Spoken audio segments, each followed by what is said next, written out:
Hi everyone. Did you guys meet my pet rock? No? Well, meet Kochu. He's about 2 weeks old, super nice, super friendly. Whenever I have to take the frustration out of my bosses, I speak to him. He's my best friend, and he doesn't even judge. And he's a pretty good listener. I know what you all must be thinking. What is that bizarre thing? Am I normal? Or has this long gap of not making videos driven me insane? Well, today we're diving into a rather unusual trend that is taking South Korea by storm: pet rocks. Yes, you heard that right. People are using ordinary rocks like furry companions, but it goes beyond just a quirky fad. Let's explore where it came from, why it's happening, and how it's impacting mental health. Hi, I'm Rupa Barua, and you're watching The Mimi Show.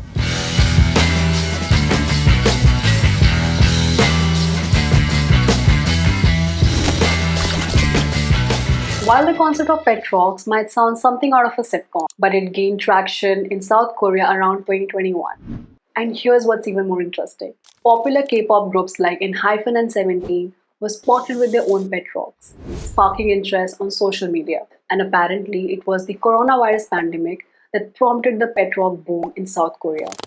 And according to a July 2022 report by Korea Jungang Daily, this is what led to the perfect breeding ground for the pet rock trend to take off. Who would have thought that what once served as a novelty joke gift in 1970s America, popularized by advertisement executive Gary Dahl, will find a new purpose across the Pacific? We mailed our first pet rocks to the stores October 1st, and by Christmas we'll have sold well over 1 million units. That kind of stuff just doesn't happen. Dahl's pet rock was a big deal in the 1970s. The pet rock, introduced in 1975, was billed as the 70s alternative to men's best friend. It was maintenance-free, never needed walking or to be fed. This is for my grandson. Well, I'm going to do what the book says, take it home and give it a lot of love. It was a funny idea for a world that was recovering from Watergate, a trend in pop culture that made its creator rich. And even after years, it still grabbed people's attention and made them smile. But it was the packaging that was the genius. Each pet rock came in a hard cardboard box with air holes, carefully placed each rock on bed of straws. But it was Dahl's clever idea and the funny instruction manual that talked about how to take care of, feed, and train your pet rocks that grabbed everyone's attention. Dahl's pet rock manual had statements like, "Your pet rock will be your devoted friend and companion for many years to come," with illustrations of rocks lying in inaction, to be at your side when you want him to be, and just to lie around when you don't want him to be. Pet rocks were very popular during the 1975 holiday season, but after that they disappeared like any other trends do. And it was because of its simplicity that led to its downfall.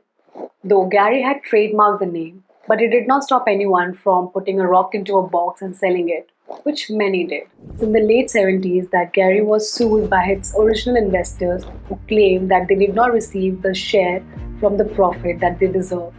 And of course, the court agreed with the investors and Gary had to pay a six-figure judgment. Though after the pet rock, he came up with many inventions like the original sand breeding kit, which let the buyers create their own desert wasteland. But unfortunately, it did not succeed and did not see the kind of trend and the pop culture which pet rocks did. The revival of pet rocks in Asia reflects a departure from its humorous origins. Instead, they are seen as a tool to elevate the widespread feelings of loneliness and exhaustion in South Korean society. South Korea has a long history with stones, and this phenomenon is the concept known as Susak or Scholar's Rock, which is renowned for its auspicious qualities during the Joseon dynasty. It was originally known for its prosperity and refinement, but Susak gained, or more like regained, popularity during South Korea's economic boom of the late 20th century. Well, the modern take of pet rock has more to do with the companionship and less to do with aesthetics. Pet rocks or stones can be much more affordable compared to a furry companion or susak, which can actually range between 6,000 won to 10,000 won in South Korea. Loneliness and burnout among young people are not new. companies in South Korea have a history of overworking their employees. And in March 2023, there was an attempt that was given by the government to move their 52-hour work week to 69-hour work week. But again, they had to reconsider their plans and push it back after facing backlash from millennials, Gen Z, and labor unions. Sadly, South Korea has a reputation of being a high-pressure society. Long working hours and a competitive environment can lead to social isolation, loneliness, and burnout. An estimated 3.1% Koreans aged between 19 and 39 are reclusive, lonely young people, according to an April 2023 report issued by South Korea's Ministry of Gender Equality and Family that was translated to English by CNN. According to the CNN report, several factors are at play, including financial difficulties, mental health, family problems, and overall health when it comes to the South Korean youth. Data from the Organization for Economic Cooperation and Development further illustrates the extent of overwork in South Korea. In 2022, South Korea was ranked as one of the most overworked countries in Asia and the fifth most overworked country globally. Now entering the pet rock era, a low-maintenance companion that is out there to give you comfort and does not require you to take responsibility that would have happened if you were taking care of a traditional pet. Well, people are dressing their stones in beautiful ornaments, creating social media pages, which of course may come across as a very strange behavior. But at the end of the day, this is something which is giving them comfort, which curbs their loneliness and also makes them feel confident. And again, pet rock is a great way to bring out the sense of comfort and creativity for every individual. While some might scoff at the idea of pet rock, but it holds a genuine connection to mental health. Studies show that caring for somebody, be it non-living or living, actually brings out that sense of responsibility and also reduces the stress and anxiety for a person. The act of nurturing for something provides a sense of purpose and also combats the feeling of loneliness. People choosing to have pet rocks rather than collecting them in a more traditional way shows new ways of dealing with loneliness and feeling good emotionally.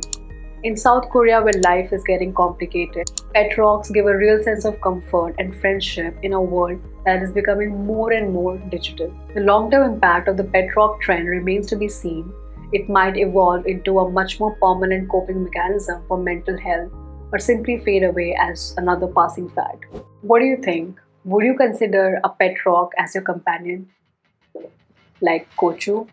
Let us know in the comments below. And don't forget to like, subscribe for more interesting content. Thank you for watching Noe Show.